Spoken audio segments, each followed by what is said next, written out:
ఒకరిపైన ఒకరు నెపం నెట్టుకునే ప్రయత్నం చేస్తున్నారు. బట్ రెండు పార్టీల కామన్ పాయింట్ అయితే ఢిల్లీ నుంచి వెళ్ళి చక్రం తిప్పాలి అనేది. బట్ ఈసారి మంత్రివర్గ విస్తరణకు సంబంధించి ఢిల్లీ వల్ల ఆగుతుందా లేకపోతే కావాలని ఆపుతున్నారా? ఇక మీద ఇది ఇందాక అన్నట్టుగా ఇది జరగదు, ఈ బూచి చూపించుకుంటూ వెళ్తారు అంటూ కూడా వెంకటరెడ్డి గారు చెప్పడం జరుగుతుంది. మోహన్ గారేమో అలాంటిది ఏం లేదండి అనేసి అంటున్నారు. ఓవరాల్ గా వాళ్ళిద్దరి డిస్కషన్ అయిన తర్వాత మీకు అనిపించిన పాయింట్ ఏంటి? అంటే వెంకటరెడ్డి గారు సరే ఆయన అభిప్రాయం ఆయన చెప్పారు, వాళ్ళ రీడింగ్ వాళ్ళు చెప్పారు.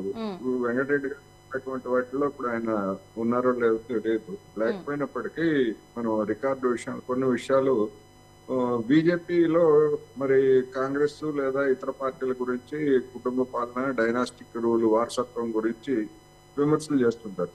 కానీ బీజేపీలో మరి అనురాగ్ ఠాకూర్, పీయూష్ గోయల్, సుష్మా స్వరాజ్ కూతురు, అదేవిధంగా రాజ్నాథ్ సింగ్ కొడుకు, అదేవిధంగా రాజస్థాన్ మాజీ ముఖ్యమంత్రి వసుంధరా రాజే కొడుకు, అదేవిధంగా పక్కనే ఉన్నటువంటి కర్ణాటకలో యడ్యూరప్ప కొడుకు, వీళ్ళందరూ కూడా వారసత్వ రాజకీయాల్లో భాగంగా బీజేపీలో మంత్రి పదవులో లేకపోతే ఎమ్మెల్యేలు, ఎంపీ పదవులో, చివరికి మైసూర్ మహారాజా పెంపుడు కొడుకుని కూడా బీజేపీ పదవులు ఇచ్చింది. అందుకని డైనాస్టిక్ పాలిటిక్స్, కుటుంబ రాజకీయాలు అనేటువంటివి దీర్ఘకాలం అధికారంలో ఉన్నటువంటి పార్టీ కనుక కాంగ్రెస్ దానిలో ఉన్నమాట వాస్తవం. బీజేపీకి ఇటీవలనే అధికారం వచ్చింది కనుక ఇప్పుడు ఆ పార్టీలో కూడా అటువంటి కుటుంబాలు తలెత్తి ప్రారంభమై పెరుగుతున్నాయి. సరే, ప్రాంతీయ పార్టీలు కుటుంబ పార్టీలే కనుక చిన్న డౌట్ ఏంటంటే కోటేశ్వరరావు గారు, అంటే రెండు జాతీయ పార్టీలే కాకపోతే రాష్ట్రానికి సంబంధించి అయితే ఖచ్చితంగా కీలక భూమిక పోషించేది అయితే సీఎంఏ. అంటే వీళ్ళ దగ్గర నిర్ణయం తీసుకునే అథారిటీ ఉండదా? ఇటు బీజేపీ కావచ్చు, కాంగ్రెస్ కావచ్చు, ఖచ్చితంగా అక్కడికి వెళ్ళి వాళ్ళ దగ్గర స్టాంప్ వేయించుకున్న తర్వాతనే ఇక్కడ నిర్ణయాన్ని వెలువరించాలా ఏంటి అసలు?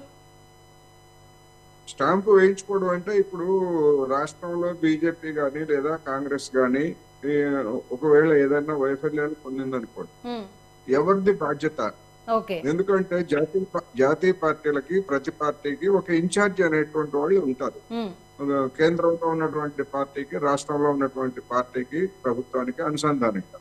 అందుకని ఎక్కడ నిర్ణయం లోపం జరిగినా గానీ, అటు కేంద్రంలో నిర్ణయం లోపం జరిగినా లేదా రాష్ట్రంలో నిర్ణయం లోపం జరిగినా గానీ అది పార్టీని మొత్తాన్ని దెబ్బతీస్తుంది. మనం గతంలో చూసాం.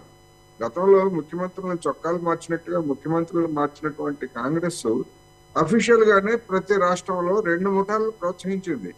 ఎందుకు అంటే ఒక ముఠా ఎవరు కూడా పాతుకోకపోకూడదు, రెండో వాళ్ళని అని చెప్పేసి ప్రోత్సహించింది. అది చివరికి కాంగ్రెస్ మొత్తానికి దెబ్బతీసింది. కాంగ్రెస్ మొత్తాన్ని దెబ్బతీసింది. ముఖ్యంగా తెలుగు ఉమ్మడి రాష్ట్రంలో ఎన్టీ రామారావు రూపంలో వచ్చినటువంటి తెలుగుదేశం ఏ విధమైనటువంటి సంచలనం సృష్టించిందో తెలిసింది. అందువలన ఆ విధమైనటువంటి అయితే తర్వాత కాలంలో ఈ అనుభవాలన్నీ చూసిన తర్వాత కాంగ్రెస్ అలాంటి విధానానికి స్వస్తి చెప్పింది. రాజశేఖర రెడ్డి గారు కావచ్చు, లేకపోతే పక్కనే ఉన్నటువంటి ఛత్తీస్గఢ్ లో భూపేష్ బఘేల్ కావచ్చు, లేదా ఇంకోళ్ళు కావచ్చు, 5 సంవత్సరాల పాటు ఒకే ముఖ్యమంత్రిని కొనసాగించినటువంటి చరిత్ర ఇటీవల కాలంలో మనం చూసాం. అందువల్ల కర్ణాటకలో కూడా ఇప్పుడు అదే కంటిన్యూ అవుతుంది కదా. ఇప్పుడు డీకే శివకుమార్ అసంతృప్తితో ఉన్నా ఆయనకి ఇస్తారు అది అన్నా ఆయన సీఎం గా ఆయనే కంటిన్యూ అవుతున్న సిద్ధరామయ్య ఉన్నారు, డీకే శివకుమార్ అయితే రేస్ లో ఉన్నారన్న. ఇప్పుడు అంటే చేంజ్ ఓవర్ అయింది అని చెప్పడానికి అప్పట్లాగా లేదు, బట్ ఇప్పటికీ కూడా అక్కడనే ఇంకా ఎందుకు పగ్గాలు ఉన్నాయి అనే దానికి ఇప్పుడు ఇంకా ఆ కాంగ్రెస్ పార్టీ ఇంకా జాగ్రత్తగా ఉండాల్సినటువంటి అవసరం ఉంది. ఎందుకంటే 2-3 రాష్ట్రాల్లో అధికారం ఉండి మొత్తం కేంద్రంలో కూడా సవాల్ చేసి దానికి దగ్గరగా రావాలనుకున్నటువంటి పార్టీ చాలా దూరంగా ఉండిపోయింది. అందుకని ప్రతి రాష్ట్రము కాంగ్రెస్ కి ఒక ముఖ్యమైనటువంటిదే రాజకీయంగా.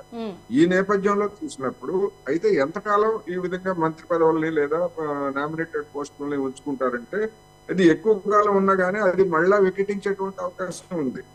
ఎందుకంటే పాయింట్ దగ్గర ఆగుదాము. మోహన్ గారు ఏమంటారు? ఇప్పుడు మీరు చెప్పిన మంచి పాయింట్. నిజంగా ఎక్కువ కాలం దీన్ని డ్రాగన్ చేసినా కూడా వికటించే అవకాశం మోహన్ గారు లేదంటారా కోటేశ్వరరావు గారు అన్నట్టుగా? ఎందుకంటే 1.5 years అయిపోయింది, ఆశ ఉంటది. అది కాకుండా 2 ఏళ్ల తర్వాత 3 ఏళ్ల తర్వాత ఇచ్చిన తర్వాత ఇచ్చారులే, 2 ఏళ్ల తర్వాత ఇచ్చారు, 3 ఏళ్ల తర్వాత ఇచ్చారు, మా కోసం ఇచ్చారు, పార్టీ కోసం అనివార్యమై ఇచ్చారు, అసంతృప్తి కూడా వస్తుంది. మోహన్ గారు కోటేశ్వరరావు